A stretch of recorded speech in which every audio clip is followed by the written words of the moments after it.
একটা দুইটা তিনটা ভ্যান গাড়ি আমরা ফ্রি করবো।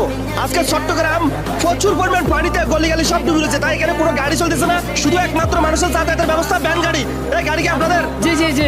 এখন থেকে রাত পর্যন্ত কত টাকা মারতে পারবেন? 2700 টাকা মারতে পারবো। 2700।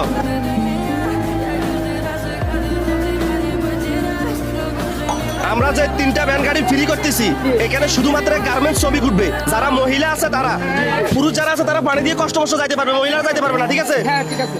সবাইকে জিজ্ঞাসা করে নিবেন কারা গার্মেন্টস শ্রমিক, শুধু মহিলাদেরকে নিবেন, ঠিক আছে? হ্যাঁ ঠিক আছে। ঠিক আছে, তাহলে যারা গার্মেন্টস শ্রমিক আছেন আপনাদের জন্য সম্পূর্ণ ভাড়া ফ্রি। আপনারা উঠেন, শুধু মহিলারা উঠেন, কেউ ভাড়া দেওয়া লাগবে না, সম্পূর্ণ ফ্রি রিয়াদ ভাইয়ের পক্ষ থেকে, ঠিক আছে?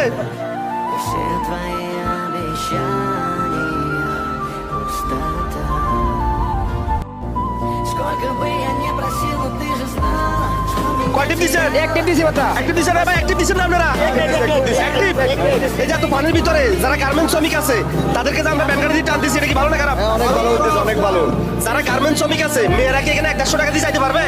না, পারবো না। পারবে না, হ্যাঁ? এই যে আমরা ভ্যান গাড়িগুলো ফ্রি করছি, এটা ভালো হয়েছে না? অনেক ভালো হয়েছে, অনেক ভালো হয়েছে। তাহলে যতক্ষণ পর্যন্ত পারবেন শুধু মহিলাদেরকে টানবেন। এই যে দেখেন কত কষ্ট করে আসতেছে, ওই দিক থেকেও আসতেছে, প্রচুর পরিমাণ পানি। আমরা এখানে দাঁড়াইছি, এখানে মোটামুটি পানি কম আছে, আরো বেশি না? ওই সামনে আরো বেশি, এই যে মুসলিমাবাদ মোড়ে অনেক আরো বেশি। আরে কোমর পানি, এদিকেও পানি ওইদিকেও পানি, কি একটা অবস্থা, চারিদিকে পানি, শুধু মেন রোড ছাড়া। ঠিক আছে, যান, হ্যাঁ যান টানতে থাকেন। যাদের কাছে রিয়াদ ভাইয়ের এই ধরনের কাজগুলো ভালো লাগে অবশ্যই ভিডিওটা একটা শেয়ার করবেন। মনে রাখবেন আপনাদের একটা শেয়ারে পরবর্তী আমি এরকম আরো একটা উদ্যোগ নিতে পারবো। সবাই ভালো থাকবেন, আসসালামু আলাইকুম।